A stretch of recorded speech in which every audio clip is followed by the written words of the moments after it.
Bueno, vamos entonces empezando. Antes de nada, daros la bienvenida a otra sesión más. Siempre, por si llega alguien un pelín más tarde, empiezo haciendo un repasillo también de lo que hemos visto hasta ahora y comentándoos algo de cómo van a ir las sesiones del seminario en adelante. A ver, un segundo. Poner fecha y luego nombre de DNI firma. No te preocupes. Lo pasas. Que eso, vamos a empezar haciendo un repasillo. Sí. Vamos a empezar haciendo un repaso de lo que hemos visto hasta ahora. Sé que para vosotros, o sea, el seminario lleva ya unas sesiones. De hecho lleva un curso entero. Pero vamos a estas 3 sesiones las hemos decidido articular también por separado para quienes en este segundo semestre pudierais venir y pudierais incorporaros y no os perdáis demasiado. Por eso gran parte de la sesión de hoy, que ya os aviso, va a ser para los que estéis acostumbrados un pelín más densa que otras anteriores. Vamos a recopilar también lo que hemos dicho un poco hasta la fecha y luego podremos discutir, también profundizar un poco para aquellos que os hayáis quedado un poco más perdidos o que no os hayáis entrado bien del principio. Entonces no os preocupéis. Como sabéis, en principio esta parte del seminario se va a estructurar en 3 sesiones principales, que va a ser esta, la de dentro de 2 semanas y la de después dentro de 2 semanas, que van a ser sobre el capital. Después la idea es continuar en esta misma sesión, hasta ahora en este lugar, con otras cuestiones también que vamos a tener presentes. Ya os adelanto que tendremos una sesión sobre feminismo y marxismo y otra sobre la discusión ecológica, crisis ecosocial y demás, todas ellas con otros ponentes, no serán ya conmigo. Luego por las sesiones de por la tarde también intentaremos darle alguna continuidad, pero bueno, como entiendo que estáis aquí por la mañana no os preocupa tanto. Comentaros también rápidamente que esto cambia un poco la manera en la que veníamos haciéndolo. Hasta ahora íbamos intercalando sesiones del capital con otras que no, pero eso la verdad que era, ya lo hablamos, un poco lío. Entonces vamos a avanzar solamente y sobre todo sobre el capital y lo haréis conmigo. Bueno, sin mucho más preámbulo, vamos a retomar lo que veníamos hablando en las sesiones anteriores. Así que vamos a recapitular desde el comienzo de lo que sería el libro 1 del Capital y hoy trataremos de terminar ese mismo libro. Entonces vamos a empezar, como os decía por el principio, a los que ya hayáis venido servirá para recapitular y los que no hayáis venido pues os puede servir como una introducción, ¿no? Si os perdéis un poco, no os preocupéis, como digo, porque luego tendremos también la oportunidad de conversar tranquilamente. Ya os digo que solamente se grabarán estos primeros, lo que sea la ponencia, y luego ya el turno de preguntas no se grabará. Sí que si os perdéis mucho, levantad la mano y hacer preguntas. Si son concisas, pues las respondemos en ese momento. Bien, como decía, vamos a terminar el primer libro del Capital, que con lo que nos planteábamos, la pregunta con la que empezaba Marx la obra, era tratar de explicarse cómo funcionan cierto tipo de sociedades. No todas las sociedades históricas, sino cierto tipo de sociedades que empezaba ya por aquella proposición que es con la que comienza el Capital, ¿no? Que es las sociedades en las que la riqueza toma la forma de un cúmulo de mercancías. O sea, no vamos a ver cualquier sociedad histórica, sino aquellas donde específicamente la riqueza, los valores de uso, los bienes que nos sirven para reproducir nuestra vida, toman una forma específica, que son las mercancías. Mercancías que tienen valor, o que son valor, ¿no? Que se intercambian, y también que son valor de uso, o sea, que sirven para satisfacer necesidades humanas. Eso es lo que entendíamos por mercancía. También nos preguntamos en ese primer capítulo, ¿verdad? En esa primera sección del Capital, ¿por qué los bienes toman esa forma particular de mercancía? ¿Por qué intercambiamos? Y la respuesta a la que llegamos con Marx fue porque el trabajo con el que se producen esos bienes no se organiza a través de vínculos de dependencia personal, como podía ser la amistad, el amor, o, por supuesto, también el vasallaje o la esclavitud, sino que el trabajo se invierte de manera privada. O sea, yo no conozco de nada, a priori, a quién me va a consumir los bienes que yo estoy produciendo. Yo produzco sin siquiera saber si el producto de mi trabajo va a ser un valor de uso para la sociedad o no. Y, por supuesto, no sé cuánto voy a conseguir por ese valor de uso. No sé cuánto me van a pagar. Vimos también que lo que me iban a pagar, ¿no? Que el valor ¿no? Vimos que la diferencia entre también valor y precio, pero vimos que el valor se determinaba por el tiempo de trabajo socialmente necesario. O sea, es lo que la sociedad necesita para producir una mercancía. Bien, si una mercancía requiere mucho tiempo de trabajo social para ser producida, en teoría va a tener un valor más alto y va a tender a intercambiarse por más cantidad de otra mercancía. Si, por el contrario, era una mercancía que requería poco tiempo de trabajo social para producirse, tendería a intercambiarse por menos mercancía. Eso era un poco la idea que tratamos de transmitir en aquella primera sesión, os acordaréis, y que es la que late detrás del primer capítulo de El Capital. Lo importante era, insisto, que el trabajo se organiza de forma privada e independiente. O sea, los productores no se conocen entre sí, no tienen relaciones personales entre sí. Y como no se conocen entre sí, delegan la relación social en el producto del trabajo. O sea, como podíamos plantearlo también, tú ya no eres, cuando llegas a tu casa para cenar, ¿no? Te tiene preparada tu pareja, ¿no? Porque has tenido un día largo y ella o él ha tenido menos tiempo, o ha tenido más tiempo, te ha preparado un plato de pasta, ¿no? En ese momento, esa persona te ha producido un valor de uso que tú vas a consumir. En ese punto, tu pareja, que tendrá su nombre propio, y tú os estáis relacionando como personas, insisto, por vuestro nombre propio. Sin embargo, cuando vas al mercado, el mismo valor de uso va a aparecer como valor. O sea, ya no te va a preocupar el nombre de quien ha preparado ese plato, ya no te va a preocupar nada de eso, lo único que te va a preocupar es el precio, ¿no? O sea, la relación de cambio. Esa persona ya para ti, en caso de que te haya cocinado un plato de pasta, no te importa, lo que te importa es el plato de pasta y de él, o sea, a él, de ti, solo le importa tu dinero, la mercancía que tú portas. Entonces, la relación social ya no se establece entre personas, sino entre mercancías. ¿No? Vimos que eso en Marx tiene un nombre más o menos pomposo, que ha tenido mucho recorrido, que era el de fetichismo de la mercancía. El fetichismo de la mercancía no es más que el nombre que asume, o que Marx le otorga, con una evidente carga metafórica, a la relación social cuando ésta toma la forma de mercancías. Porque pareciera que esa relación social queda oculta, ¿no? Se queda detrás de la relación que establecen las mercancías entre sí. Entonces parece que es una relación entre el dinero y el plato de pasta, y no una relación entre los productores, por supuesto privados. Esa fue la primera sesión que tuvimos respecto al capital. Pero hasta ahora lo que nos había preocupado era las relaciones entre mercancías. No nos habíamos preocupado cómo se desarrollaba esa relación. En definitiva, habíamos visto la relación entre mercancías, pero no la relación que asume el nombre de capital. El capital, esa relación social general, que no es entre dos personas, sino que se da a nivel de sociedad, era bastante más complicada, ¿no? Era una forma en que el dinero, esa mercancía particular, ¿no? Ese primus inter pares, esa mercancía que tiene el valor social a priori asegurado, que siempre va a tener valor, se autonomiza y empieza a circular sobre sí mismo, ¿no? El dinero se convierte en mercancía y al vender la mercancía da lugar a más dinero. Eso asumió una fórmula que es una de las que hoy nos va a acompañar, ¿no? Que era D, M, D', donde D', ¿no? Podemos ponerlo así, D' es igual a D más incremento de D. O sea, es el dinero ampliado. O sea, es una mercancía, es una cantidad de dinero que es igual a la cantidad de dinero original más un incremento. Dijimos, este incremento tiene un nombre mucho más chulo, a ver dónde está esto,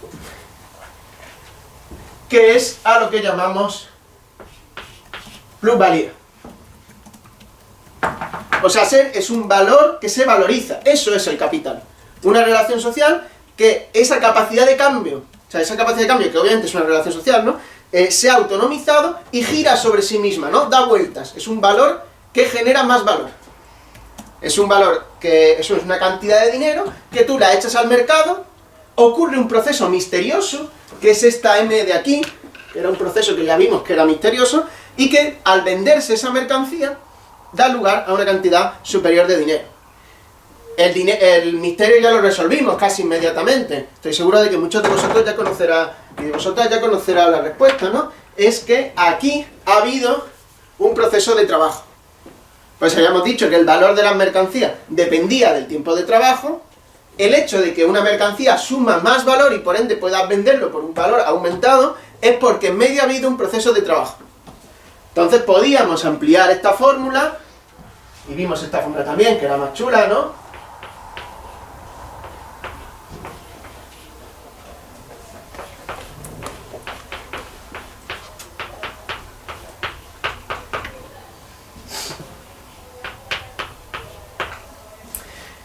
Tenías un dinero que invertías en comprar una mercancía, pero no una mercancía cualquiera, sino que eran dos mercancías específicas, ¿no? Los medios de producción y la fuerza de trabajo. Y era aquí, en la mercancía fuerza de trabajo, donde residía el enigma de todo esto, ¿no? Pero cuando tú comprabas la fuerza de trabajo, resulta que le estás comprando a personas su capacidad de trabajar. Y esa capacidad de trabajar, al ponerse en ejercicio, ¿no? Al ejercitarse efectivamente, otorgaba más valor que el valor que poseía. ¿Bien? Luego eso derivaba en un proceso productivo, que es donde se está aportando valor, y eso da lugar a una mercancía que ya tiene más valor que la primera, porque ha asumido trabajo nuevo, se ha incorporado trabajo nuevo. Y al venderse esa mercancía con valor incrementado, da lugar a un dinero incrementado. Hasta aquí entiendo que más o menos se sigue. Supongo que los que estáis de nuevo, a lo mejor estáis un poco que os cuesta ubicaros, pero esa es la dinámica, ¿no? Lo curioso es que también este dinero vuelve al principio, o sea, vuelve a reinvertirse. Entonces es una circulación que diríamos con Marx, una circulación ampliada, porque no es una circulación que se acabe. O sea, no es que, digamos que esto es el cambio totalmente diferente a la circulación mercantil simple. La circulación mercantil simple es, yo tengo unos zapatos y quiero un libro. Pues entonces vendo los zapatos, cojo el dinero y me compro un libro. Y ya está. Ya a lo mejor estoy descalzo, pero leo, y como a mí me gusta más leer, pues mira, he satisfecho una necesidad. O a lo mejor es que tenía dos zapatos, ¿no? Entonces, como he vendido uno y me he comprado un libro, pues estoy más feliz que una perdiz leyendo tranquilamente con mi calzado y todo. Entonces, eso no se parece en nada a esto. Esto es una circulación que tiene por leitmotiv único la producción de más dinero. Siempre es dinero que genera más cantidad de dinero. Y además, en todo esto, ¿no? Toda esta circulación a la que llamábamos capital, yo lo simbolizo con la letra K, da lugar siempre a más. O sea, da lugar a una reproducción continua y se comporta, decía Marx, como un sujeto. Un sujeto porque es una cantidad de valor que se gasta a sí misma para reproducirse a sí misma. Si lo pensáis, nosotros actuamos de la misma manera. Gastamos nuestro cuerpo trabajando para reproducirnos a nosotros mismos. O sea, nosotros nos comportamos como sujetos y el capital también se comporta como un sujeto. Lo que pasa es que no es un sujeto que tenga nombre o que tú puedas ver. Esa era una de las cuestiones que nos perturbaban mucho, ¿no? Que dice, bueno, ¿qué es capital? ¿Dónde está el capital? Ves el dinero y dices, ¿eso es capital? No, eso es dinero. Y el dinero puede ser capital o puede no serlo. En el ejemplo que os he puesto hace un momento no era capital. El dinero que vosotros usáis para compraros la gran transformación en Wallapop no es capital, es un dinero que estáis usando. Sin embargo, el dinero que se invierte para conseguir más cantidad de dinero sí es capital. ¿Es la fuerza de trabajo capital? No tiene por qué. Si yo la uso, como decía antes, para producir un plato de pasta para mi novia, no es capital. Sin embargo, si yo uso esa fuerza de trabajo para valorizar un capital en una empresa, sí es capital. Entonces decíamos que el capital no era un momento determinado, sino que es un proceso. Esa era una de las claves. Después, y eso fue lo último que vimos en la última sesión, nos detuvimos un poco a contemplar esta particular mercancía que era la fuerza de trabajo. Hay tres mercancías que vamos a ver que son particulares. No dejan de ser mercancías, una de ellas a lo mejor sí, lo veremos en la próxima sesión, pero las otras dos son claramente mercancías, que son el dinero, la fuerza de trabajo y la tierra. Son tres mercancías que son muy singulares entre sí. De hecho, son tres mercancías que Polanyi, en La Gran Transformación, ¿os acordáis? El libro que mencionamos en la clase anterior, dice que son mercancías ficticias. Yo estoy bastante en desacuerdo con lo que dice Polanyi, pero ya se está percatando de que en esas tres mercancías pasa algo singular. Y Marx también dice que pasan cosas singulares con esas tres mercancías, y de hecho les dedica mucho tiempo a cada una de ellas. Bien, al dinero le dedica todo un extensísimo capítulo tercero en el Capital. A la fuerza de trabajo ni os quiero contar, no solo al capítulo quinto, sino que dedica prácticamente todo el libro, es un libro, todo el primer libro habla de la fuerza de trabajo, y los dos siguientes también, y a la mercancía tierra le dedica prácticamente todo el libro 3 del Capital, el estudio de la renta. Entonces son tres mercancías que ya en Marx tienen una importancia capital, nunca mejor dicho. Vimos también, entonces, que si la fuerza de trabajo era singular, era por cómo se había producido. Y es que la mercancía fuerza de trabajo era aquello que caracterizaba a la clase trabajadora. Ser portador de fuerza de trabajo. Recordaréis que hace unos minutos decía, los seres humanos ya no nos relacionamos entre nosotros como personas. Ya no somos Marta, Raúl, Jesús, no. Somos mercancías. O sea, yo ya soy el señor dinero que va a la cafetería a que la señora café me dé efectivamente un café a cambio de mi dinero. Y no me importa ni cómo se llama, ni cómo le ha ido el día, ni si es si me cae mejor, si me cae peor, ¿no? Es una personificación de su mercancía. Bueno, pues la clase trabajadora es justamente eso. Son las personas que personifican la mercancía fuerza de trabajo. Porque para el capital no importamos como personas, importamos como las mercancías que portamos con nosotros. Eso era lo que caracterizaba a la clase trabajadora. Igual que el capitalista, lo que lo caracteriza es tener dinero. Os lo decía antes, no cualquier dinero, el dinero capital, el dinero que se invierte en comprar fuerza de trabajo, entre otras cosas. ¿Vale? Entonces de aquí nace la clase trabajadora y de aquí nace el capital, o el capitalista. Esto era lo que veíamos, ¿no? Decíamos también, la fuerza de trabajo tiene un valor muy complicado de determinar, ¿no? Si decíamos que todas las mercancías, su valor es tiempo de trabajo socialmente necesario para su reproducción, la reproducción de la fuerza de trabajo tiene sus complicaciones, ¿no? Ya vimos que la reproducción de la vida humana es complicada, eso lo sabemos todos, ¿no? Lo experimentamos día tras día. Entonces decíamos que tenía que ver con la formación, con el gasto de trabajo que alguien había hecho para producir su fuerza de trabajo. Muchos venís a la universidad y lo que hacéis en la universidad es producir vuestra fuerza de trabajo. Vuestra expectativa es que cuando llegues al mundo laboral tengas una fuerza de trabajo que sea capaz de aportar un valor más amplio, ¿no? Digamos, un trabajo más complejo. Que lo que tú hagas no lo haga cualquier otro. ¿Por qué? Porque has dedicado mucho tiempo de trabajo en producir tu propia fuerza de trabajo. Pero no solo comprendía eso, también comprendía el hecho mismo de que la clase trabajadora o la fuerza de trabajo tiene que tener un reemplazo. Entonces se le tenía que abonar al trabajador también lo suficiente para que pudiera formar, en la medida de lo posible, una familia y tener hijos. ¿Vale? Hasta aquí era lo que veía. Y ya dijimos al final, vale, volvemos sobre lo primero. Volvamos sobre el valor de una mercancía cualquiera o de un monto cualquiera de mercancías, ¿no? A partir de esta fórmula se puede decir que una mercancía o un monto cualquiera de mercancías tiene un valor que es igual, o sea, digamos, cualquier mercancía, no decíamos el tiempo de trabajo socialmente necesario, ¿no? Pero ese tiempo de trabajo socialmente necesario se podía dividir en tres componentes, que era lo que llamábamos capital constante, capital variable y plusvalor. Es sencillo, ¿no? Aquí el dinero se ha invertido y se han comprado dos mercancías, unos medios de producción y una fuerza de trabajo. Entonces ya de momento tenemos esto y esto. En los medios de producción, ¿no? Se ha comprado unos trozos de madera con los que en el futuro se va a hacer una silla. Y se ha comprado una fuerza de trabajo de alguien que va a ensamblar esos trozos de madera para dar lugar a la silla, ¿no? Entonces, el valor de la silla estará compuesto por el capital constante, o sea, los trozos de madera que compraste, así como el martillo que se va a usar, los clavos, etc. El capital variable, que es como llamábamos al valor de la fuerza de trabajo, o sea, el salario, puesto en términos de precio, ¿no? El valor de la fuerza de trabajo se traduce en salario, y la plusvalía, o sea, el trabajo, la cantidad de trabajo que no se le están remunerando al trabajador y que en principio se apropia el capitalista. ¿Vale? A partir de esta fórmula decíamos, bueno, pues podemos medir la explotación. ¿Cómo mediríamos la explotación? Pues es sencillo, ¿no? Vamos a decir que la tasa de plusvalía, que la vamos a llamar, o la llamamos PV', era igual a la plusvalía dividido entre el capital variable. Vamos a no taparlo mucho, tampoco sí.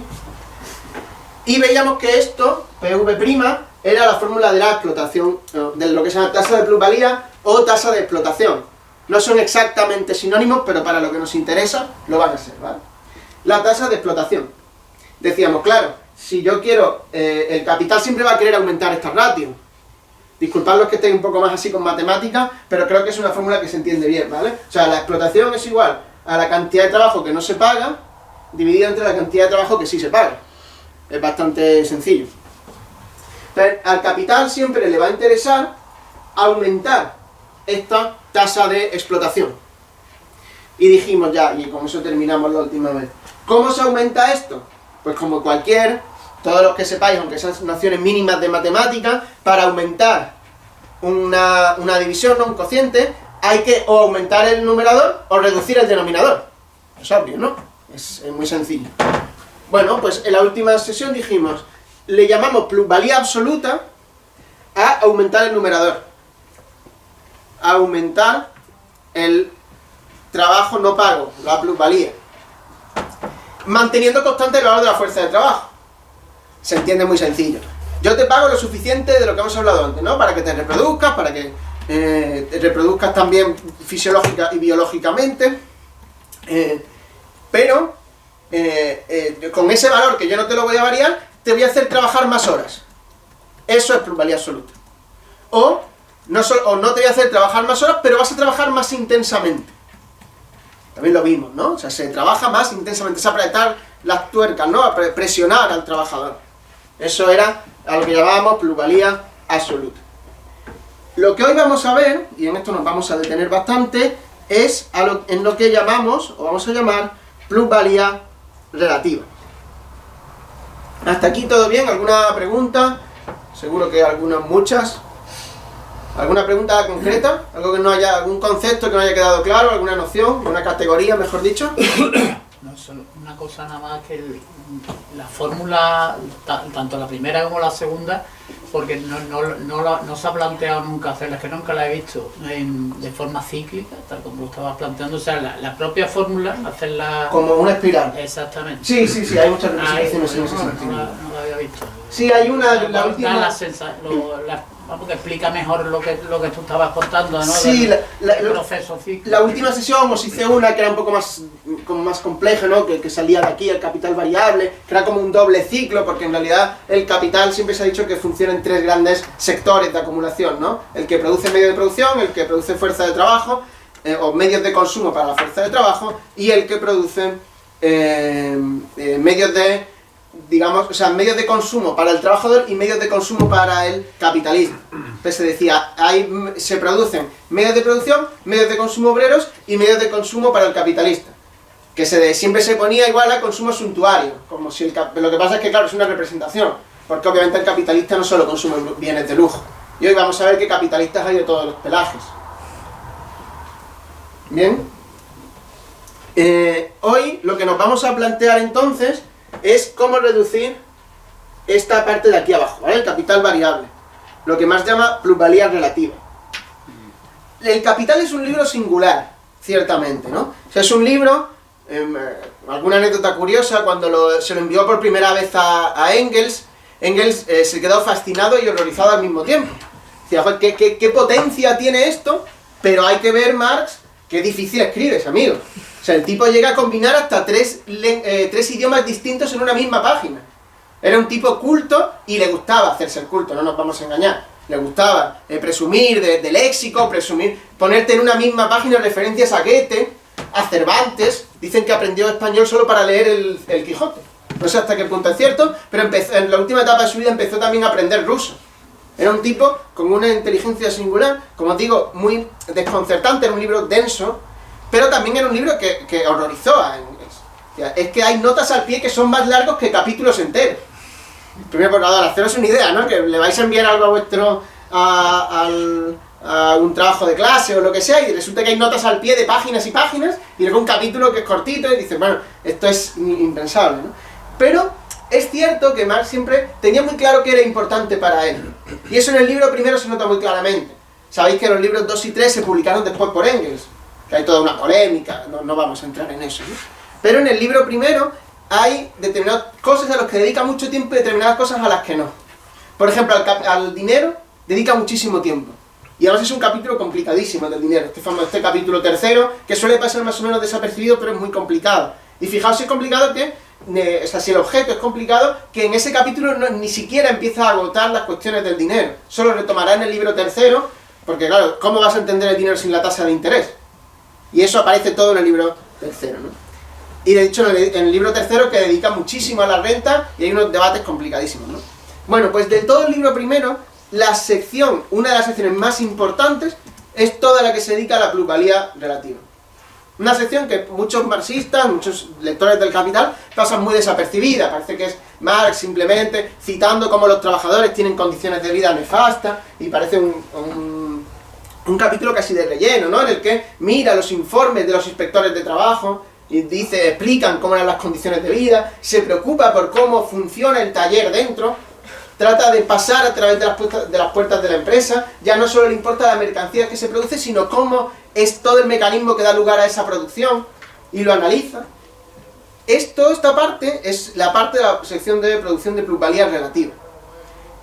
¿En qué se basa todo esto, no? ¿Por qué podemos decir que la plusvalía, cómo funciona la plusvalía relativa? La primera intuición que nos podría venir a la cabeza es que para reducir este denominador, lo único que bastaría es pagarle menos al trabajador, ¿no? O sea, yo te puedo hacer trabajar más o pagarte menos. La cuestión es que eso no es tan sencillo. Eso sería muy fácil, ¿no? No es tan sencillo. ¿Por qué? Porque no estamos mirando el precio de la fuerza de trabajo, que eso sí puede bajarse a priori fácilmente, ¿no? Estamos mirando su valor. Y el valor hemos dicho que tenía unas determinaciones particulares y que tenía que ver con tiempos de trabajo. Entonces la plusvalía relativa no es que te paguen menos por trabajar lo mismo. Eso de hecho se parecería más a una plusvalía absoluta. Luego veremos por qué. Lo que vamos a ver es cómo reducir efectivamente el valor de la fuerza de trabajo. Que eso sería maravilloso, ¿no? O sea, si se redujera el valor de la fuerza de trabajo, el trabajador no tendría ni que notar que le están explotando más. Es más, sus condiciones de vida podrían ser mejores y le están explotando más. Eso es la magia, ¿no? Digamos, o sea, lo cuento así con pasión, parece que me encantan estos procesos de explotación, y un poco sí, pero no del todo, ¿no? O sea, hay que mirarlo de esta manera, porque si no es difícil enfrentar la lectura del Capital. Si no os apasionáis un poco, es complicado. ¿Cómo se puede rebajar entonces? Bueno, volvamos a lo primero, ¿no? Volvamos al principio de todo, al primer capítulo. Decíamos, las mercancías, su valor es el tiempo de trabajo socialmente necesario para producirse. Claro, ¿cómo se bajaría el valor? Pues lógicamente, bajando el tiempo de trabajo socialmente necesario para producirse. El perogrullo, ¿verdad? ¿Cómo se baja el tiempo socialmente necesario? Aumentando la productividad. Una palabra imprescindible para comprender el capital y que hasta ahora no habíamos visto siquiera. Ni nos planteábamos eso. Y ahora entra por la puerta grande la noción de productividad para comprender la acumulación capitalista. Se trataría entonces de buscar mecanismos para que con menos trabajo demos lugar a los mismos bienes, o con el mismo trabajo demos lugar a más bienes. Es muy sencillo, ¿no? Pues eso es lo que vamos a ver, porque si conseguimos que la productividad aumente en ciertos sectores, conseguiremos que el precio, vamos a ponerlo en estos sentidos, en estos términos para que se entienda, sea más bajo. O sea, si conseguimos que un bien que el trabajador necesita mucha parte de su salario para destinar mucha parte de su salario para conseguirlo, baje su valor, bastará con pagarle menos al trabajador para que él va a seguir pudiendo comprar lo mismo. Ni se va a enterar, como decía hace un momento. Pero va a estar más explotado, porque en realidad está comprando algo más barato. No sé si se entiende, si se percibe un poco la idea, más o menos. ¿Me puedes repetir? Vale. Vamos a pensar en términos de precio. Hemos dicho, en un ejemplo muy tonto, ¿no? Si la sociedad necesita poco tiempo para producir un cuaderno va a tender a costar menos que el tiempo que una sociedad necesita para producir un ordenador portátil. ¿Vale?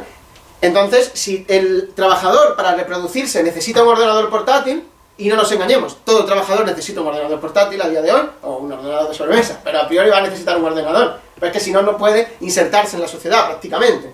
¿Cómo vas a firmar un contrato sin tener ordenador? ¿Cómo te va a decir tu jefe que tienes que ir a trabajar si no tiene tu correo electrónico? Etcétera, etcétera, etcétera. Bueno, pues se necesita más tiempo, hemos dicho, para producir un portátil que un cuaderno.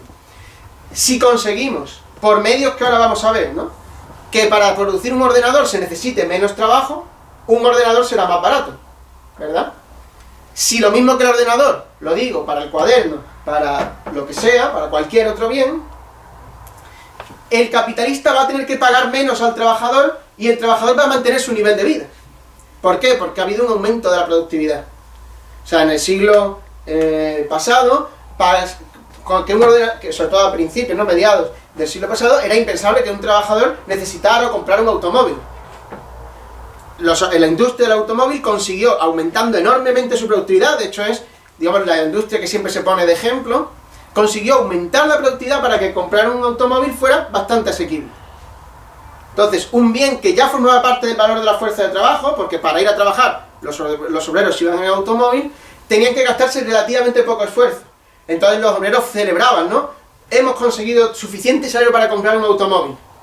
Y en realidad esos obreros que tienen suficiente salario para comprar un automóvil estaban siendo seguramente más explotados de lo que eran antes de tener ese dinero. Porque había aumentado tanto la productividad en el sector del automóvil que ya se necesitaba relativamente poco tiempo de trabajo para producirlo. ¿Bien? Entonces, así funciona la plusvalía relativa, rebajando el valor de los bienes que constituyen el valor de la fuerza de trabajo. Que insisto, no son todos los bienes. Os decía hace un momento, ¿no?, a colación de la pregunta del compañero. Hay bienes que son para el consumo obrero, bienes que son para el consumo capitalista y bienes, y luego está claro, bienes para los medios de producción. Hablamos de que se rebaje el valor de los bienes que forman parte del valor de la fuerza de trabajo. O sea, ser de los bienes de consumo obrero, de la canasta de consumo obrero, para decirlo en esos términos, ¿no? ¿Hasta aquí se entiende?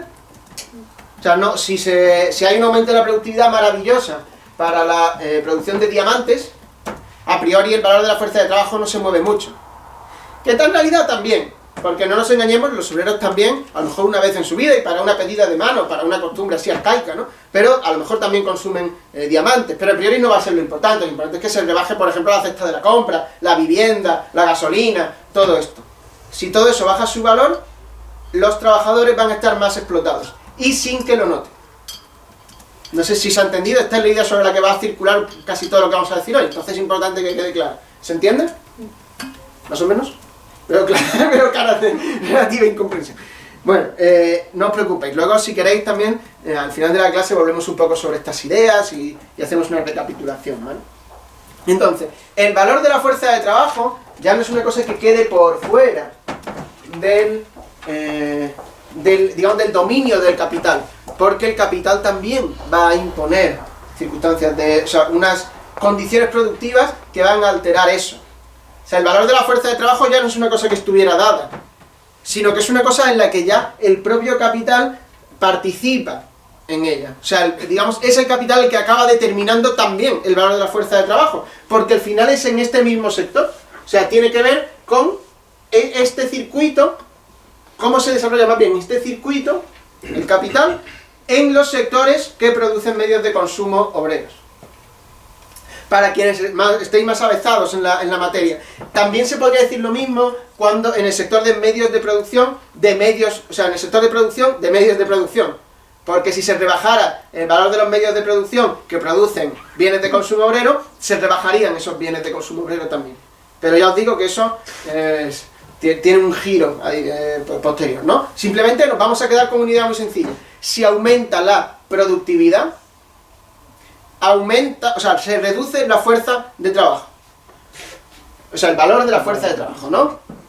La productividad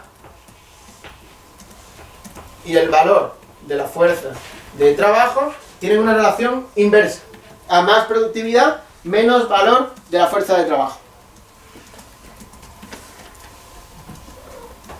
Entonces ya la explotación no tiene que ver solo con condiciones de trabajo desfavorables. Esto es lo interesante también de lo que aporta Marx, ¿no? Ya, normalmente decimos, el obrero que está más explotado es aquel que va más horas al trabajo, o que le pagan menos, o que su jefe le hace perrerías, ¿no? No necesariamente. Puede ser que sea un trabajador que tenga unas circunstancias relativamente buenas, que viva adecuadamente bien y sin embargo estar muy muy explotado por los bienes que constituyen el valor de su fuerza de trabajo. Entonces, digamos que esto, que es lo que está detrás de la plusvalía relativa, es importante. Aquí Marx, lo digo para que luego suene, ¿no? Por si a alguien le interesan las discusiones marxistas contemporáneas. La próxima sesión, no, la otra, vamos a hablar de discusiones marxistas contemporáneas. Y ahí también me gustaría, al final de la clase, preguntaros si tenéis alguna discusión en la cabeza que os sea interesante. No de las que vamos a tener sesiones, si os interesa, yo qué sé, la cuestión del feminismo, ya vamos a tener una sesión para eso. Pero si os interesa alguna cuestión de la discusión marxista, me lo podéis comentar luego y esa última sesión la orientamos por ahí. Para que también responder un poco a las preguntas que tengáis, si os interesa profundizar en eso, ¿no? Entonces, como os digo, si os interesan las discusiones marxistas contemporáneas, si yo qué sé, os da por leer a Tony Negri, veréis que hay expresiones como subsunción que gustan mucho. Esa es una palabra que gusta mucho a los marxistas, la subsunción. Es una palabra muy difícil, que en castellano no usamos y que es una traducción del alemán Aufheben, creo que se pronuncia. Que subsumir es como incorporar, vamos a decir, ¿no? Incorporar dentro. Valga la redundancia. Esa idea de subsunción aparece aquí, no en el Capital, sino en unos borradores que Marx escribió para el Capital, fijaos lo raro. Pero es importante porque para muchos marxistas, como suena raro, y al final, por eso somos productores de trabajo académico, pues que suene raro es un acicate para usarlo, ¿no?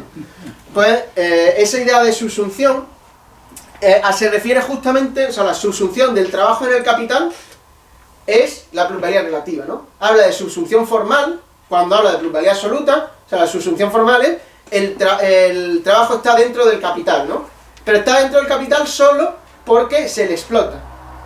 Cuando habla de la plusvalía relativa, dice, se subsume realmente. Eso quiere decir, incluso el valor mismo, el salario mismo, la vida misma del obrero, está ya dentro del capital. Porque es ahora cuando nos damos cuenta de que cuando vas al supermercado y compras unas manzanas, sigues participando de la acumulación capitalista. Cuando se te paga para que tú reproduzcas tu vida, estás participando del proceso de explotación capitalista. Estás dentro de la acumulación del capital. Marx tiene una frase que dice, incluso cuando está consumiendo, el obrero sigue siendo un atributo del capital. O sea, el capital nunca deja de estar en nosotros, nunca dejamos de ser para él una mercancía, ni siquiera cuando estamos yendo a hacer la compra o estamos disfrutando de una serie de Netflix o lo que sea, ¿no? Porque estamos participando de la reproducción de nuestra fuerza de trabajo. O sea, la clase trabajadora nunca se libra del capital, se convierte en un atributo mismo de él, es parte del capital, es parte de esta relación social general. ¿Bien? Una cosa curiosa de esto, ¿no? De la producción de plusvalía relativa. Vamos a pensar en un sector cualquiera, os voy a poner un ejemplo tonto también, el de las manzanas. Imagina, claramente los obreros compran manzanas para reproducirse. Entonces, como la manzana forma parte del valor de la fuerza de trabajo, vamos a pensar todo el tiempo en el sector de la manzanería, no sé, de la producción de este bien.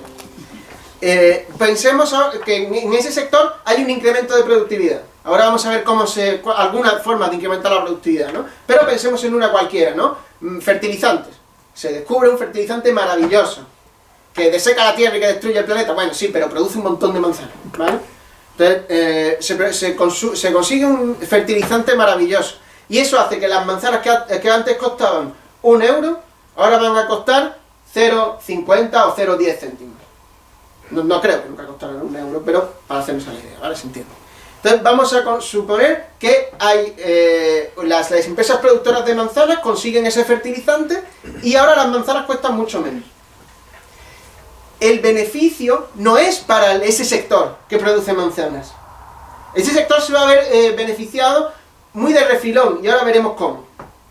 Sino que el beneficio es para todos los capitalistas. O sea, es para el capital social, no para la relación social general. ¿Por qué? Porque si se ha reducido lo que hay que pagarle a los obreros, o sea, si antes tenías que pagarle de su salario 20 euros para que compraran manzanas, ahora ya solo les tienes que pagar 5 euros para que compraran manzanas. ¿Bien? Como le tienes que pagar menos dinero para que accedan a ese bien, el aumento de la explotación de la clase obrera no se da en el sector de los que producen manzanas, que también, sino en todos los sectores, porque es un medio de consumo que afecta a todos los obreros. No sé si se entiende. O sea, la producción de plusvalía relativa beneficia a todos los capitalistas, porque en general pueden pagar menos a sus trabajadores. Vamos a pensar en un ejemplo que seguro que os es mucho más familiar a todos. Los bazares, ¿no? Familiarmente, ¿no? También con cierto racismo, se ha hecho siempre los chinos, ¿no? Los sitios donde compras cosas baratas. Los chinos siempre tienen mucho resquemor y mucho odio por, obviamente, el comercio local al que, por las ferreterías, todos estos negocios, a los que le hacen competencia. Pero, sin embargo, son muy beneficiados por el Estado, por el resto de capitales. ¿Por qué? Porque la aparición de ese tipo de fábricas, de puestos de venta de utensilios baratos, reduce mucho el valor de la fuerza de trabajo. ¿Perjudica al comercio con el que compite? Sí, pero al resto de capitalistas les viene muy bien. Porque antes le tenías que pagar un buen dinero al trabajador para que tuviera una buena sartén hecha por artesanos españoles. Le tenías que pagar más dinero para que tuviera una buena cuchillería, para que tuviera unas buenas sillas, sofás, lo que tú quieras, ¿no? Sin embargo, si todos esos productos se encuentran más baratos, tú le puedes pagar menos al trabajador y va a seguir teniendo esos mismos productos. A lo mejor no es la calidad igual, ¿no? Pero beneficia a todos los capitalistas. Insisto, no a los que compiten directamente, pero sí a todos los demás. Entonces, la incorporación de este nuevo capital, la incorporación de este aumento de la productividad, hace que todos los capitalistas salgan beneficiados. A esa unión de todos los capitalistas, o mejor dicho, de todos los capitales, es a lo que llamábamos capital social, ¿no? Y ahí dijimos que Bourdieu llama capital social a otra cosa que no tiene nada que ver. Nosotros vamos a llamar capital social a la unión de todos los capitales. O sea, al conjunto de todos. Entonces, es a ese capital social, a todos los capitales a los que les beneficia la aparición de estos negocios, de estos pequeños negocios. ¿Se entiende? Bueno, esta idea, este ejemplo, que por cierto creo que es de Harvey, me parece que es explicativo de cómo en realidad la producción de plusvalía relativa está beneficiando a toda la circulación del capital, ¿no? Porque, insisto, el trabajador puede no notar que cae su capacidad adquisitiva y, al contrario, puede subir su capacidad adquisitiva. Vamos a pasar a la siguiente parte. Os la pongo por aquí, ¿vale?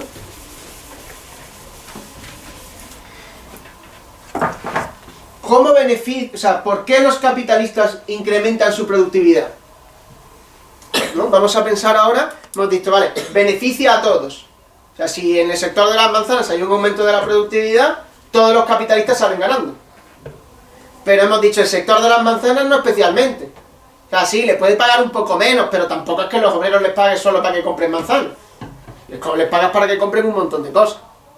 Entonces, ¿por qué iba un capitalista a querer aumentar su productividad? Esto no es una pregunta menor. Al final tienes que preguntarte también eso, por cómo se expresa esa necesidad del capital social en los capitales individuales.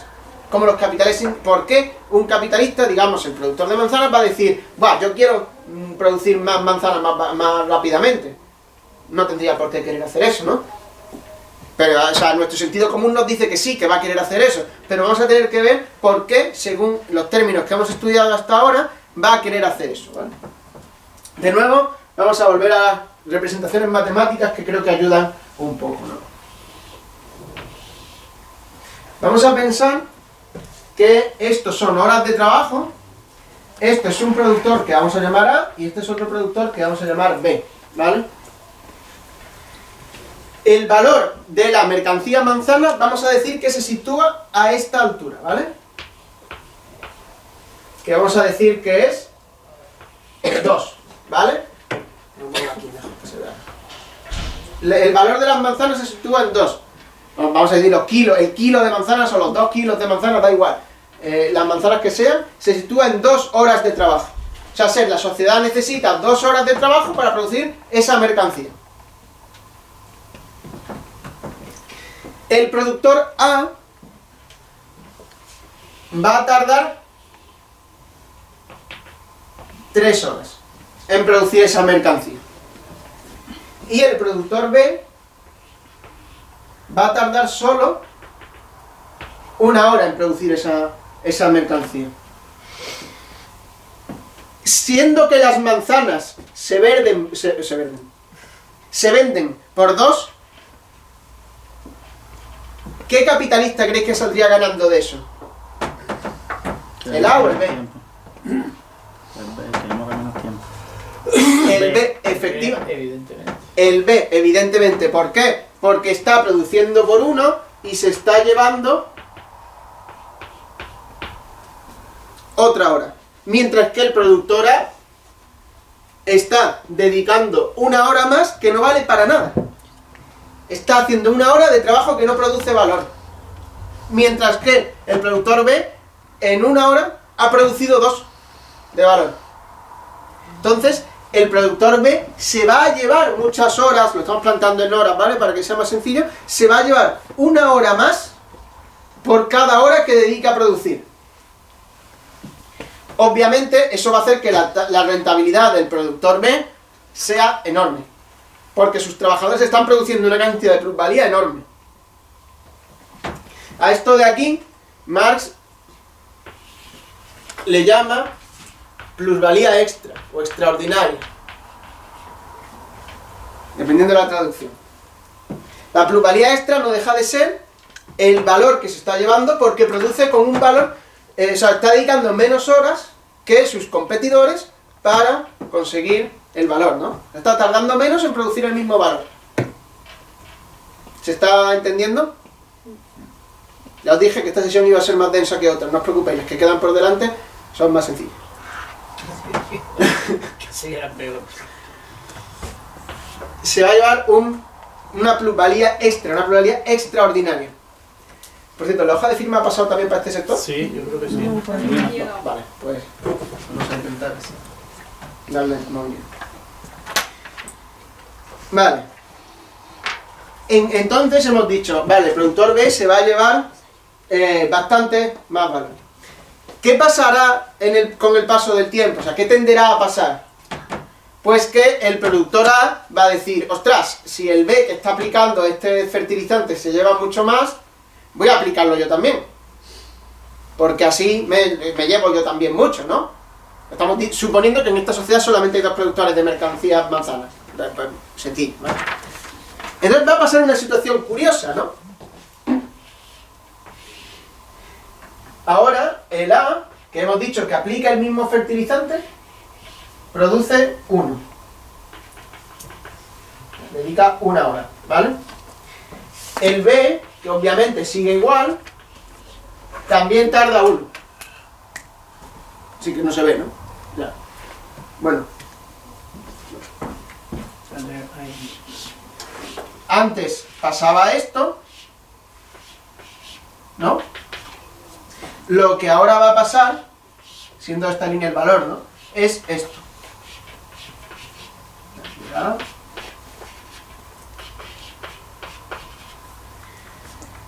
¿Qué cosa curiosa ha pasado en este tránsito, ¿no? El tránsito de esta situación a esta. Que ahora ya nadie se lleva la plusvalía extraordinaria. Ya no existe plusvalía extraordinaria. Pero fijaos lo curioso. No existe plusvalía extraordinaria, o sea, los dos el A se ha conseguido mantener, el B ha salido perdiendo, pero lo curioso es que el valor de la mercancía manzana, que antes estaba aquí, estaba en 2, baja a 1. O sea, de todo este proceso de competencia, los dos competidores han salido perjudicados de esa carrera, ¿no? Por conseguir siempre la plusvalía extraordinaria. Los dos, digamos que han salido perjudicados en esta carrera que no pueden parar, porque, ojo, si ahora B consigue un nuevo fertilizante, o A, que le haga reducir más, lo va a aplicar, porque va a conseguir una plusvalía extraordinaria. Entonces, es una carrera, ¿no? La carrera de la productividad, que va a beneficiar a ninguno de los dos. Va a beneficiar al capital social, va a beneficiar a todos los capitales, porque el resultado siempre es que se va achicando el tiempo de trabajo necesario para producir los bienes de consumo obrero. De estas cosas de las que habla el capital, ¿no? Siempre me pasa, ¿no? Que la gente piensa que va a abrir el libro y va a empezar a encontrar hablar de eso que nos explican en la carrera, ¿no? Lucha de clases, los obreros para arriba, para abajo. Bueno, pues de momento habla mucho de esto. Y que a priori no es sencillo. hemos dicho entonces que lo que está ocurriendo aquí es un proceso de competencia del que siempre el beneficiado es el capital social. O sea, son todos los capitales.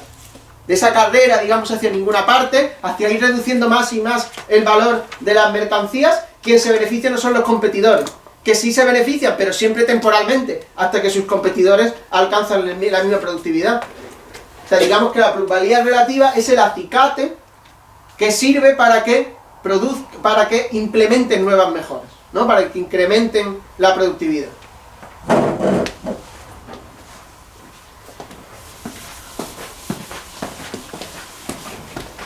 Vamos a ahora preguntarnos otra cosa más, que era la que ya anuncié antes. Ya sabemos para qué sirve aumentar la productividad, no solo para los capitales individuales, sino para el capital social. O no solo para el capital social, sino también para los capitales individuales. Ahora nos vamos a preguntar cómo se aumenta la productividad. Es decir, cómo consiguen las empresas, o el Estado, o lo que sea, ¿no? Los procesos productivos, tardar menos tiempo en producir lo mismo. Hayamos puesto el ejemplo del fertilizante, que yo creo que era representativo, ¿no? Pero vamos a profundizar un poquito más, porque esto, insisto, es a lo que más dedica un montón de páginas en el Capital. Vamos a hacer referencia solo a 3 procesos. Podríamos pensar más, o podríamos decir que habría que profundizar más en ellos, pero nos vamos a quedar con 3 maneras de mejorar la productividad. 3 maneras que yo os las voy a explicar y que estoy seguro de que vais a poder entenderlas muy sencillamente, porque es lo que aplicáis en vuestro día a día y se aplica sobre vosotros. No solo si habéis trabajado en la empresa privada, sino también simplemente produciendo vuestra fuerza de trabajo aquí en la universidad, habréis vivido estas formas de aumentar la productividad. Estas 3 maneras las voy a ir explicando y vamos a ir viendo cómo configuran no solo el proceso productivo, sino también la vida social. Esto es algo que siempre tengo la suerte de poder explicar a veces sociología del trabajo, y siempre lo explico, ¿no? Los procesos de trabajo configuran nuestra vida social en general, van mucho más allá de cómo vivimos en la fábrica, ¿no? Marx ya lo decía, la manera de vivir en la fábrica se extrapola al conjunto de la vida social. Esas 3 maneras son: la primera, la cooperación simple, lo que vamos a llamarle cooperación simple. Es muy sencilla, ¿no? Lo que vamos a hacer es, si están los obreros produciendo, vamos a decir zapatos o manzanas, nos da igual, lo que vamos a hacer no es que produzcan cada uno por su lado, sino que vamos a reunirlos todos juntos para que produzcan. O sea, ya vosotros, ya que vais a producir zapatos, ya no estás tú en tu taller, tú en el tuyo, no, hacemos un gran taller y ahí estáis todos juntos. Eso, a priori, unir personas... No, ¿me rellenas esto? Bien, gracias. Que ya que están todos juntos, van a mejorar la productividad. Siempre pasa. El trabajo en grupo siempre mejora la productividad. Siempre. Es sencillo, ¿no? Si yo estoy produciendo zapatos y mi compañero también, y lo está haciendo al lado, y yo veo que aplica una técnica mejor que la que yo estoy aplicando, no tengo más que copiarla. O sea que a priori se mejora la productividad. Además me está presionando. O sea, si yo estoy, seguro que lo habéis visto todos, ¿no? Si estáis trabajando todos y veis que vuestros compañeros van más y hacen más rápido, tú te pones las pilas. Ya ahí hay una intensificación, que ya eso no sería plusvalía relativa, ¿no? Sería plusvalía absoluta. Pero pensarlo de esa manera, ¿no? Porque al final plusvalía relativa y absoluta siempre se producen a la vez. Pero eso también presiona, porque tú ves cómo lo hacen y qué hacen tus compañeros. Además de eso, permite compartir herramientas. O sea, pensar que si cada uno en su taller tiene que tener un martillo, es muy poco útil, porque tú al día, incluso el zapatero no está todo el tiempo usando el mismo martillo. Si están en un taller todos, basta con compartir los bienes de los medios de producción, ¿no? Uno puede estar usando algo, entonces ya no hace falta un martillo por cada trabajador. A lo mejor con 5 o 6 para todos basta, porque no lo van a usar a la vez, ¿no? Esa es lo que se llama cooperación simple. Pero ya habréis pensado que hay otra manera de dar un pasito más, que es fragmentar el trabajo. O sea, es lo que se va a llamar a eso división manufacturera del trabajo. Cuando hablamos de manufactura, muchas veces nos referimos a esto. Es el paso después de la cooperación simple. O sea, ya que los han reunido todos en el mismo sitio, ya no van a hacer todos lo mismo. Ahora cada uno va a hacer una cosa. Si hay que hacer un zapato, tú ya no necesitas un trabajador que sepa hacer todo el zapato. Basta con tener un trabajador que lo que haga sea ensamblar la suela, pegar la suela y martillearla, ¿no? Mientras que otro está curtiendo el cuero, mientras que otro está preparando los cordones, cortando, efectivamente, hay todo un proceso de trabajo y lo que haces es fragmentarlo. Y ya lo que se mueve no son los trabajadores, sino más bien los objetos de trabajo. Eso claramente tiene consecuencias en la vida del trabajador, muy importantes. La más sencilla y la que nos está interesando ahora es que se aumenta la productividad. Está claro, ¿no? Ya uno se puede especializar en una sola cosa que va a hacer mejor que nadie. O sea, el que antes era un zapatero, pero tardaba más en encolar los zapatos y en pegarle la suela, ahora ya eso lo va a hacer otro. Otro que sea el mejor haciendo eso. Y como lo va a hacer 200 veces al día, os aseguro que en un mes va a ser el mejor. Va a saber exactamente qué cantidad de cola tiene que usar, va a ser el mejor, ¿no? Además, al fragmentar el proceso de trabajo, se recortan los atributos productivos del obrero. O sea, fijaos lo complicado que sería encontrar un zapatero, alguien que supiera hacer zapatos. Eso era lo que daba lugar a los gremios. Y tú entrabas en un gremio, ya os lo decía, desde muy abajo. Y tenías que aprender, primero ir mirando cómo lo hacen, luego ya vas haciendo una pequeña parte, y cuando ya cumples años en el gremio, sabes hacer un zapato entero. Para la industria manufacturera ya no os sirve así. Bastáis cualquiera de vosotros, porque a lo mejor en hacer el zapato entero se tarda muchísimo tiempo en aprender. Pero para pegar una suela, en unos 2 o 3 días que veas haciéndolo y que lo hagas tú, ya sabes hacerlo. Entonces ya hay trabajadores que no tienen que saber hacerlo todo. Es muy fácil formar a los trabajadores. Muy sencillo. Los obreros se convierten en obreros parciales. Y aquí aparece una noción de Marx que normalmente pasa más o menos desapercibida, pero que yo siempre pongo en el centro porque es clave, ¿no? Que es la idea de obrero colectivo. Entonces ya Marx, ¿os acordáis que en la clase, que en la sesión anterior, ¿no? Ya dijimos, bueno, y esto para los que no estuvieran, os lo admito, ¿no? Dijimos, bueno, hay una discusión, siempre está, de si el obrero es productivo o no, si produce valor o no. O sea, discusión a priori en Marx es más o menos escolástica y entre los marxistas es más o menos escolástica, pero llegó la economía feminista y nos dijo que era muy importante, ¿no? Porque esa noción de si es productivo o no el trabajo dice mucho. ¿No? Hay una discusión muy de larga data, ¿no? Pero nosotros la introdujimos más o menos, ¿no? De si había trabajos productivos o no.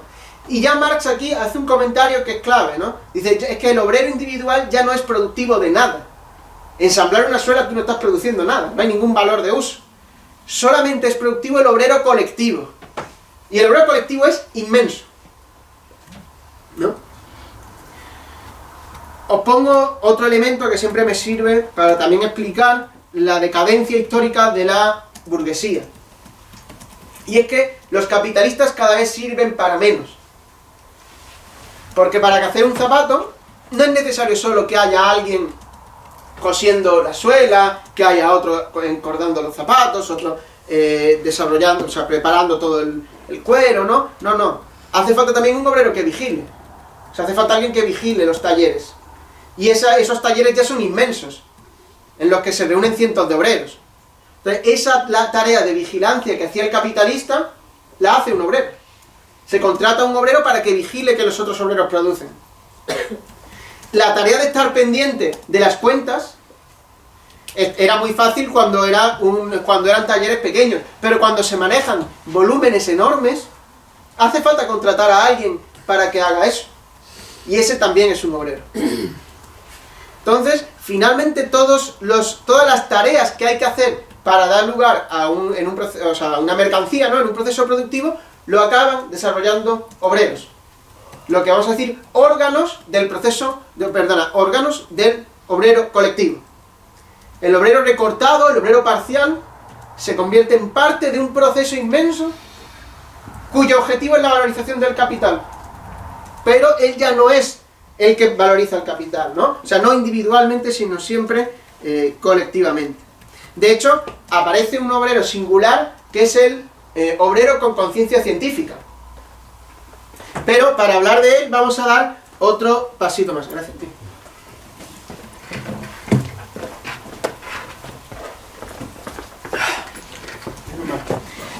Vamos a dar otro pasito más, ¿vale? Ya sé que está siendo una sesión durilla, pero vamos a intentar ir avanzando por aquí. Que es el paso del obrero manufacturero, o a la división manufacturera del trabajo, a lo que vamos a llamar gran industria. O sea, cooperación simple, división manufacturera del trabajo, gran industria. Si la cooperación simple era, recordad, reunirnos todos en un mismo lugar, la división manufacturera era fragmentar el proceso productivo, la gran industria es la herramienta que antes era un factor subordinado, ¿no? El martillo, que antes era un factor subordinado, que se iba pasando de un obrero a otro, y se ponía la herramienta a disposición del obrero. Ahora se da la vuelta. Es el obrero el que se pone a disposición de la herramienta. O sea, ya no es un martillo que coge el obrero de aquí para allá y le da unos clavos y lo vuelve a dejar. Es un martillo mecánico para el cual el obrero está asistiendo a la herramienta y no al revés. Es el trabajador el que asiste al medio de producción y no el medio de producción el que asiste al trabajador. La herramienta se pone en el centro y se configura todo el proceso productivo, ya no en torno a los trabajadores que lo llevan a cabo, sino a las herramientas que teóricamente deberían asistirles en ese proceso. Es aquí, o sea, digamos, es en este momento cuando todo lo que habíamos visto en gran medida salta por los aires, ¿no? Pensad, y vamos a poner el ejemplo de nuevo de la agricultura, que me gusta mucho, ¿no? Porque hay todo un mito, ¿no? De que en el campo existe algo diferente al modo de producción capitalista, ¿no? Como si fuera diferente por algún tipo de romanticismo rural, ¿no? Bucólico, de que en el campo están ocurriendo otras cosas, las relaciones son como si fueran feudales, ¿no? Nada de eso. El campo vivimos exactamente a este proceso. Y la industria, o sea, la gran industria ya se ha aplicado plenamente al campo. Antes un obrero podía labrar muy poco, con los bueyes podía labrar bastante más, con las cosechadoras no cuento. Y ahora ya lo que hay no son cosechadoras simples, o sea, hay cosechadoras guiadas por sistemas GPS de geolocalización. O sea, el obrero programa la computadora de la cosechadora y ella sola optimiza el recorrido que tiene que hacer para producir. El obrero, digamos, el obrero más artesanal, el jornalero, incluso el campesino, tenía que saber qué tenía que plantar.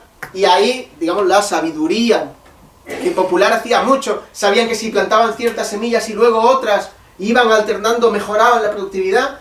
Pero ya eso no tiene nada que ver con lo que conocemos a día de hoy. Los capitales agrícolas mandan muestras de tierra a laboratorios que les dicen exactamente cuál es la mejor hortaliza para su clima y para la tierra que posee. O sea, el capitalista ya no decide ni qué producto va a producir, ni va a producir nada. De hecho, no tiene ni que pisar la tierra normalmente. Son los trabajadores los que lo hacen. Y ya no trabajadores de campo con azadas. Normalmente, o muchas veces, son formas de producción muy mecanizadas.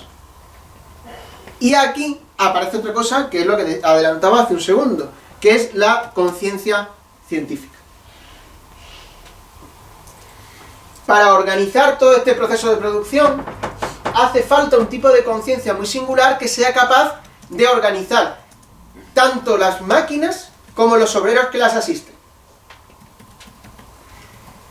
O sea, se le hacen falta ingenieros que diseñen una cosechadora, que programen el GPS, que sepan hacer todo eso, ¿no? Pero hacen falta también obreros que diseñen el propio obrero colectivo.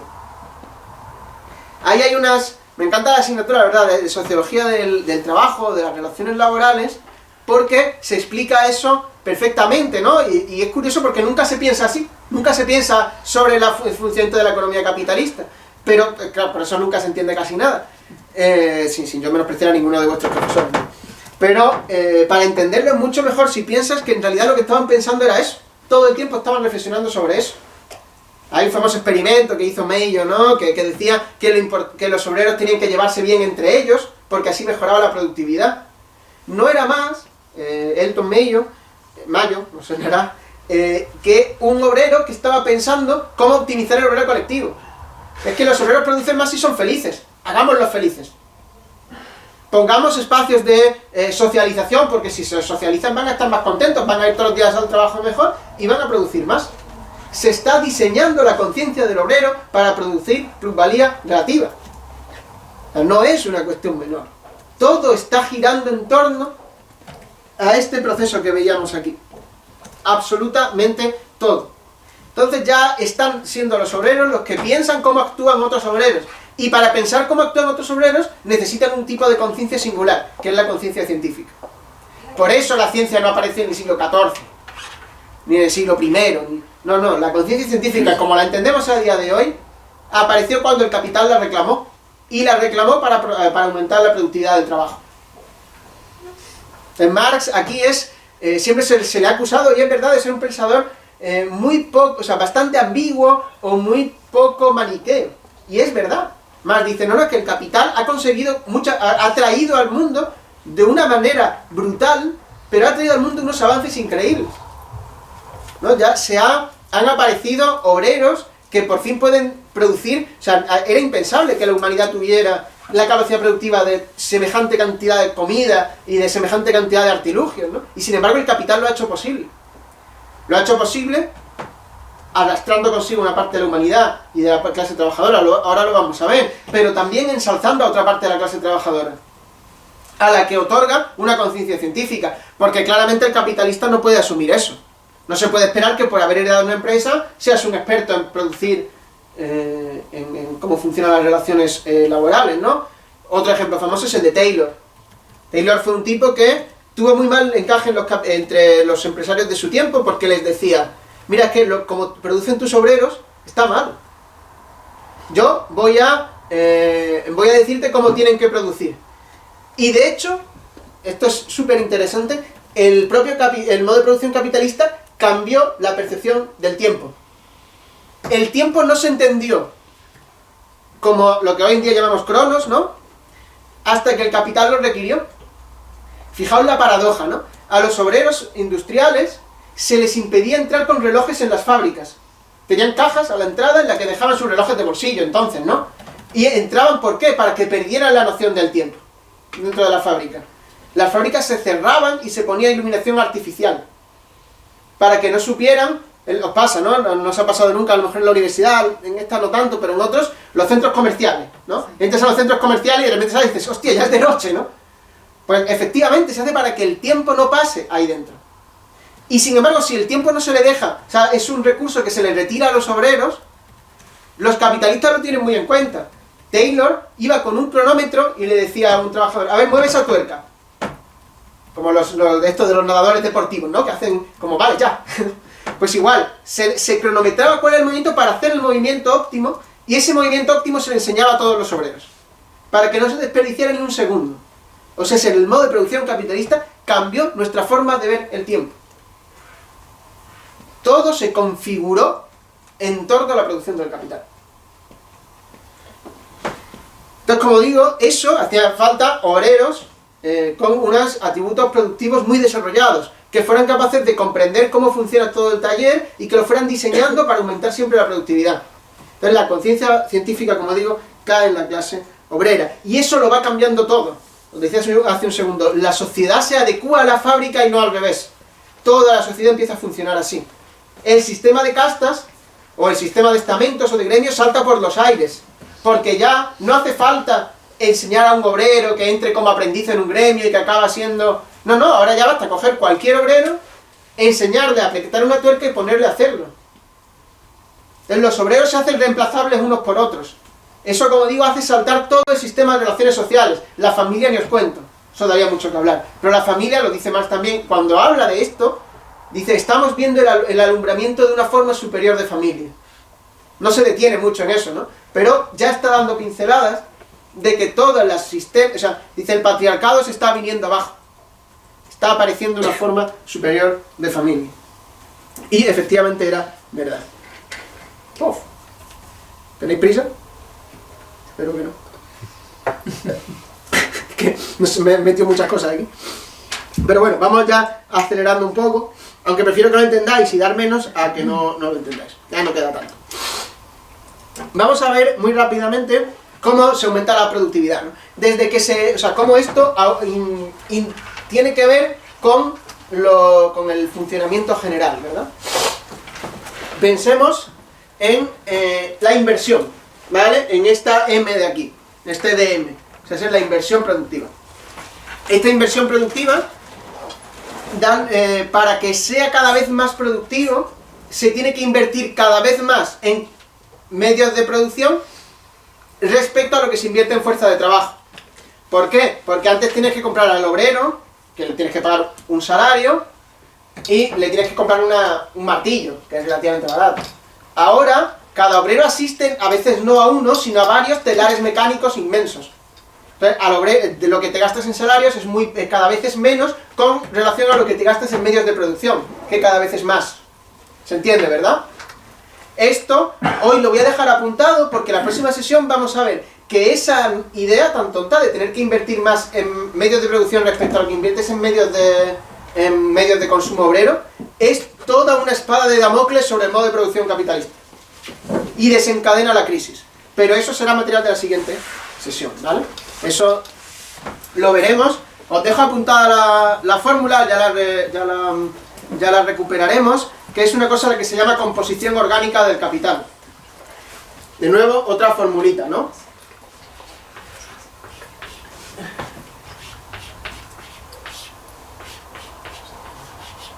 Es la relación entre capital constante y capital variable, ¿vale? A eso le llamamos composición orgánica. CO le he llamado. ¿Vale? Esto, que se apunta ya aquí, luego lo comentaremos, es absolutamente central. La cuestión de la composición orgánica del capital. Y eso tiene que ver con la capacidad para reproducir el modo de producción. De nuevo, esto tiene también que ver con este desarrollo de las grafiquitas que os ponía antes. Porque aquel que sea capaz de comprar la maquinaria más, digamos, más puntera, va a conseguir hacerse con más, lo que hoy en día diríamos cuota de mercado. O sea, si yo consigo las mejores máquinas para mis obreros van a ser los más productivos y me voy a forrar. Sin embargo, si no puedo conseguir la maquinaria de vanguardia, va a ser un desastre. Pensad en el desdichado capitalista, si no consigue hacer esa inversión, ¿no? Se va al garete, se hunde. Entonces, es lo que en sociología llamamos efecto Mateo. No sé si lo conocéis, seguro que los que han estudiado conmigo les suena. El efecto Mateo, ¿no? Mateo era un evangelista que en el evangelio de Mateo dijo: se le dará más al que más tiene y al que no tiene aún lo que tiene se le quitará. Un poeta, Mateo, ¿no? Bueno, pues a partir de ahí se le ha llamado efecto Mateo a este circuito que actúa como una pescadilla que se muerde la cola, diríamos, ¿no? El que más tiene es más fácil conseguir más, porque va a tener más capacidad de inversión, va a seguir estando a la vanguardia, y al que está en la retaguardia, o sea, el que no puede tener la mejor maquinaria, va a ir perdiendo. O sea, no va a poder mantener la composición orgánica que el capital reclama. No va a poder competir con sus, valga la redundancia, competidores. Entonces vemos, y aquí vamos ya terminando, ¿vale? Cómo la concentración del capital, el capital se concentra. Concentrarse es algo muy sencillo, va creciendo. Concentrar igual crecerse, ¿vale? O sea, crecer. Capital invierte y consigue más, ergo se va concentrando. Pero esta concentración tiene lugar a partir de la centralización del capital. ¿Por qué digamos que se concentra centralizándose? Que parece complicado, pero bueno. Se concentra centralizándose porque los capitales menos rentables van desapareciendo y los capitales más rentables devienen cada vez más y más y más rentables.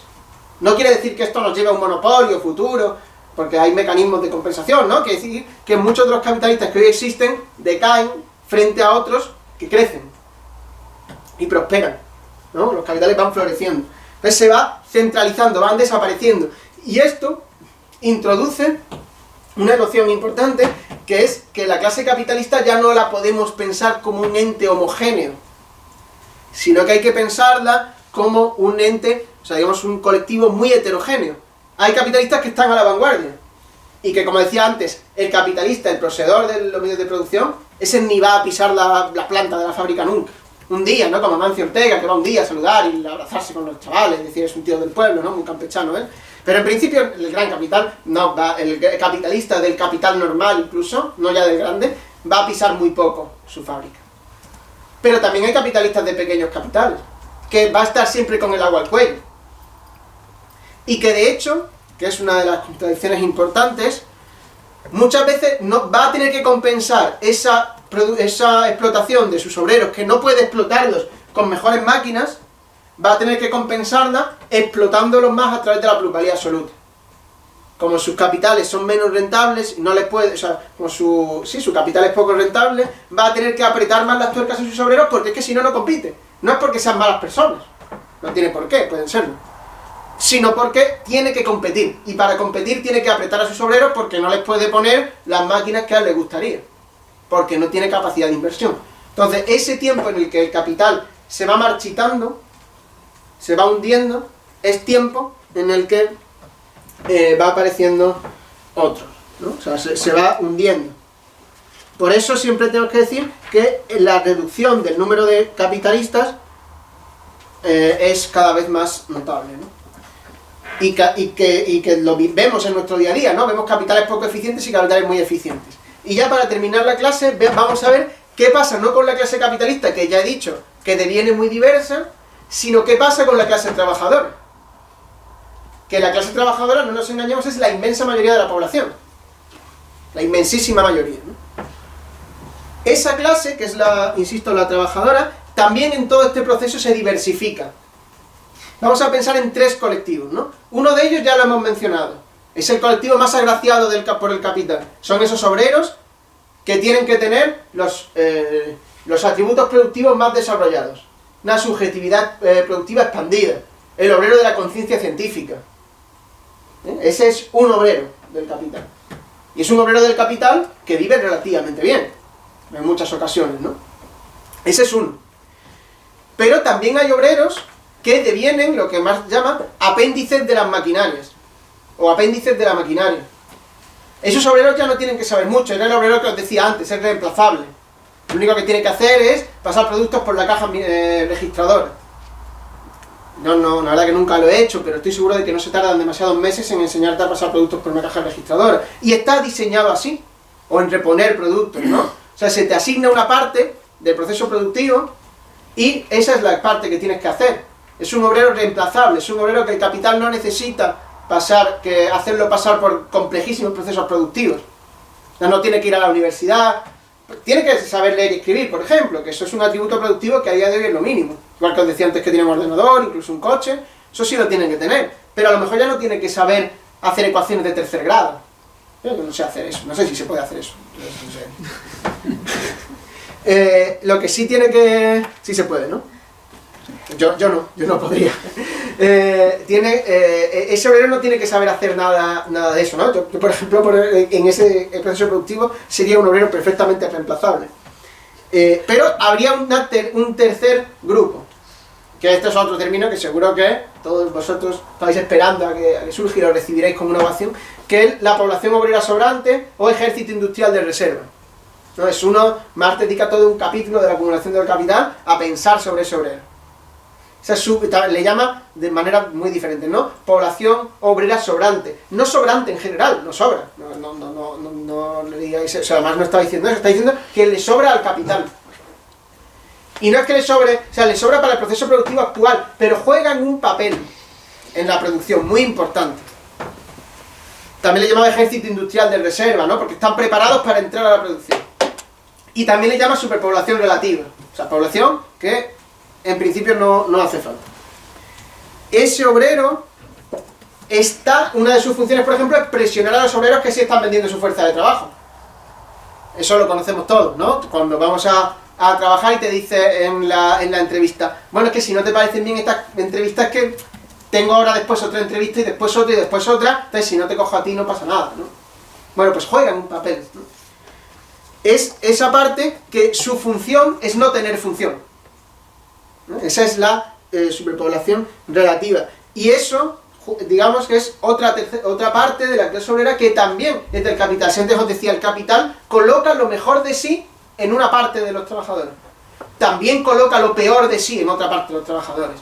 Les somete a la miseria más rotunda y más profunda que ha vivido la historia de la humanidad. Nunca hemos tenido pobres como tenemos hoy. ¿Sí?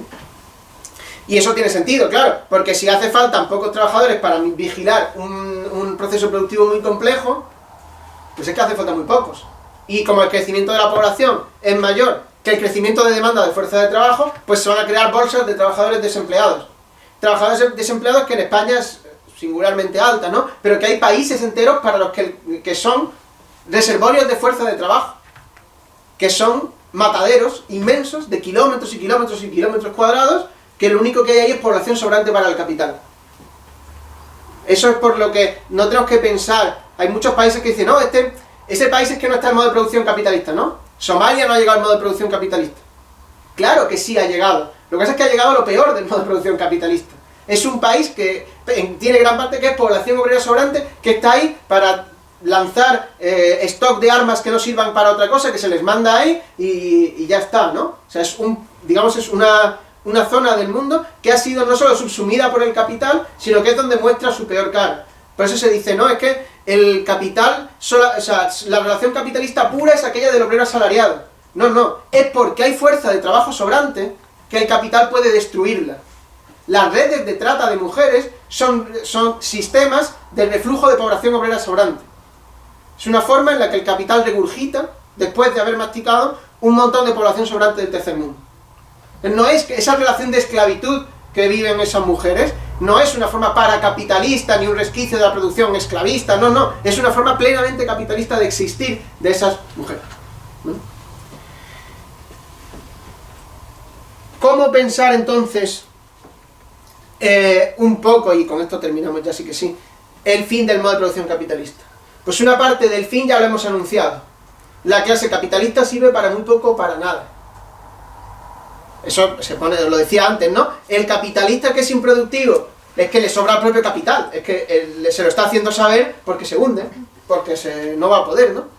Pero es que el capitalista del capital que es productivo no hace nada. Tiene todo un órgano del obrero colectivo destinado solamente a producir todo lo que él debería, o se supone que va a estar haciendo, ¿no? Entonces, por ahí es por donde va una parte de la superación del modo de producción capitalista. En retirar esa cosa que es que al propio capital ya le resulta inútil, como es la clase capitalista, que es una cosa que nos salta a la vista todo el tiempo, ¿no? Y es que cada vez la clase obrera es más y más y más y más grande. Y se encarga de más y más cosas, ¿no? O sea, crece no solo cuantitativamente, sino también en funciones, cualitativamente. Y en principio, si os parece, lo vamos a dejar aquí, porque yo estoy ya también reventado y os veo unas caritas a vosotros que estáis cansados, ¿no? Entonces seguimos ya la próxima sesión, que vamos sobre la tasa de ganancia y las crisis y todo esto, ¿vale? Y nada más, gracias y charlamos, o sea, si queréis nos quedamos un poquito charlando, gracias. Y si no, pues vaya a comer, que ya os lo merecéis.